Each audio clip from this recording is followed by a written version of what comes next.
It's Pie Week on Mass Appeal, and today we're going to show you how to make a lemon meringue pie. You should get more excited. It's Pie Week so excited, on Mass Appeal. course. With personal chef Bill Collins, chefbill.com. I'm pretty jacked up about Pie Week. Yes, Pie Week is always very exciting. It's probably the best week of the year. Now, what are we starting off with here? Is this a white bean pie? It looks like a white bean pie, but no, it's not. It's actually just the pie shell.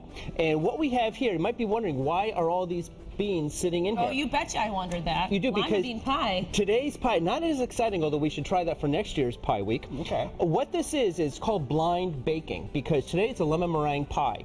And what we have to do is bake the pie shell first, because if you don't do that, the pie is in the oven for such a short period of time, you're going to have a great lemon meringue pie with raw pie dough underneath. Oh. So what you do is it's called blind baking. There are two ways to do it. One is you take your raw pie dough and you put it in the shell, in the pie pan, and you poke a lot of holes in it. Or you can put some parchment paper and fill it up with either dried beans or little stones, or you can buy special pie weights, and that will keep the pie flat. Because what happens if you don't do that, the steam from the dough is going to rise up while it's baking. It's going to be all puffy and you can't use it. So I've already cooled this one down, and you can see as I carefully put these in here, you see that I like doing funky shaped pie shells. Yeah. Rather than just any rustic. Rustic, thank you. I like that word. It's rustic. So you've got your basic pie shell here.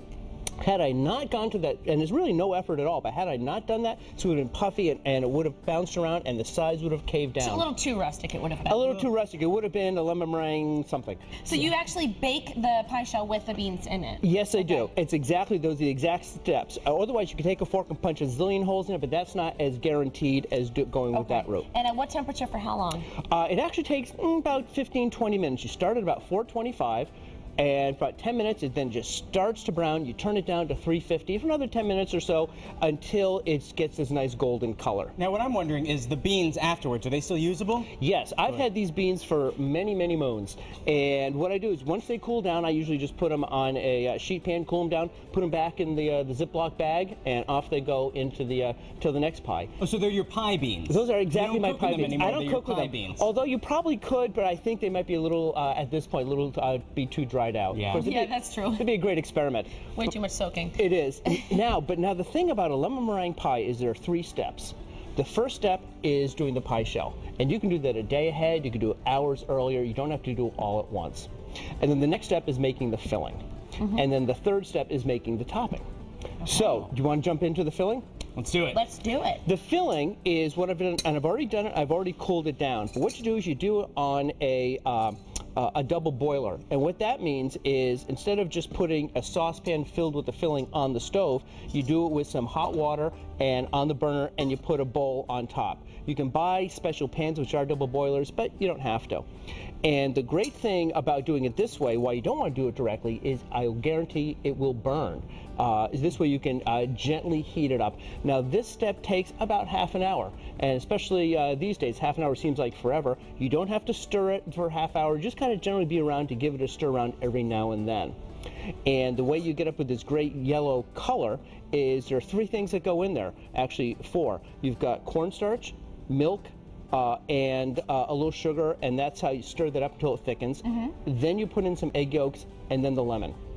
And it's that simple, but you do those in those 3 stages because it needs time to thicken. Okay. The lemon, there's lemon zest and lemon juice? Yes, there's lemon zest and lemon juice. And the great thing about that is that you get the tartness from the juice and then just the great smooth flavor from the lemon. So it really works out well. Now there's another step in here called tempering. And usually here I talk about chocolate. Yeah, exactly. But it also applies to eggs. And what you do is raw egg yolks go in here and they gently cook in there. But they go into the hot mixture. And say I just took those eggs and just threw them into the hot mixture, they would cook. You'd have scrambled eggs with your pie.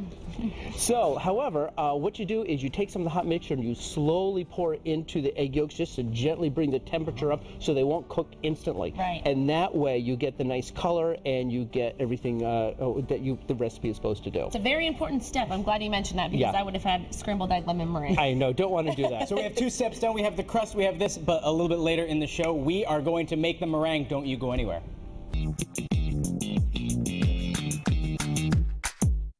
We are back in the kitchen with personal chef, Chef Bill Collins from chefbill.com. We're finishing up our lemon meringue pie. Yes, and the last two steps are ready to be done. And one of them, I talked earlier about the lemon filling. With a double boiler. With the double boiler. So here it is, and the very easy step of just pouring it in.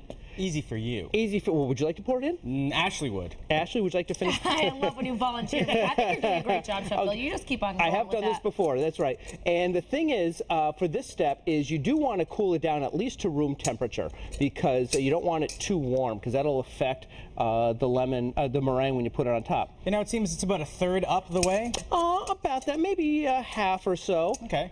Give or take. And you've got that, and I'm just going to move this over here. And now the meringue. And what meringue is egg whites mixed with sugar. And Oh, it's not a Latin dance.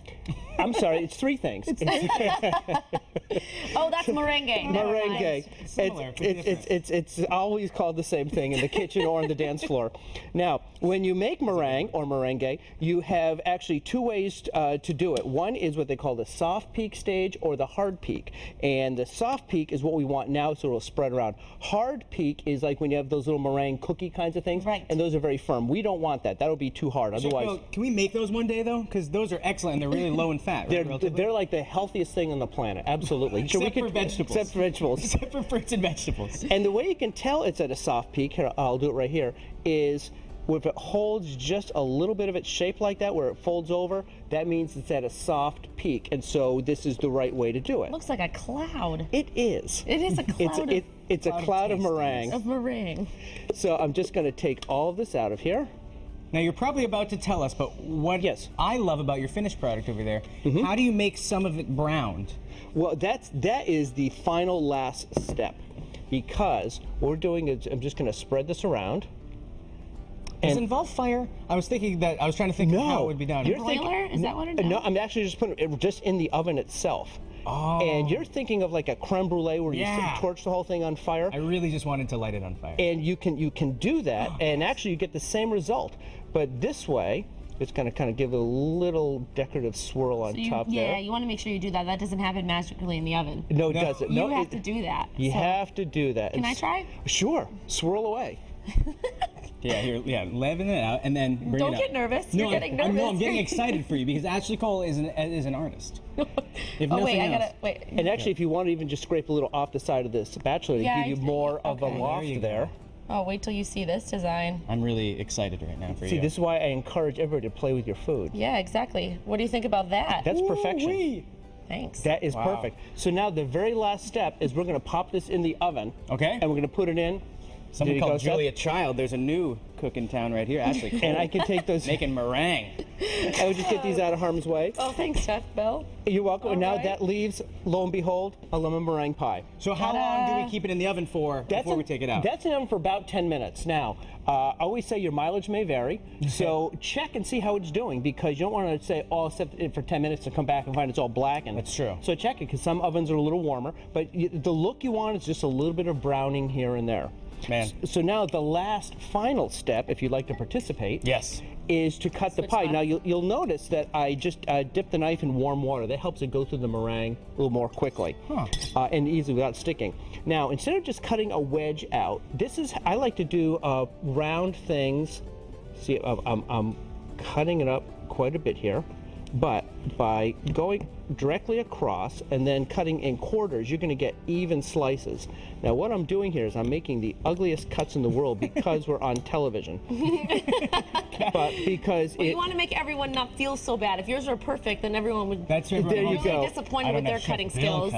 well, I have a motto for Thanksgiving, and that is why you want to carve the turkey in the kitchen, because bad things happen when there are witnesses, and this is proving that exactly. I think that's beautiful. Why, thank you. I couldn't have done it better myself. Here we are. There you go. Wow, thanks. Chef Bill, happy Pie Week. Happy Pie Week to Happy you. Pie Week. I just made up a song That's a about it. great Pie Week song. I think it's going to hit the top 40. If you want a copy of Bill's lemon meringue pie recipe and all the pies featured on Pie Week, just visit us online, mymassappeal.com, a little bit later today. A bon appetit.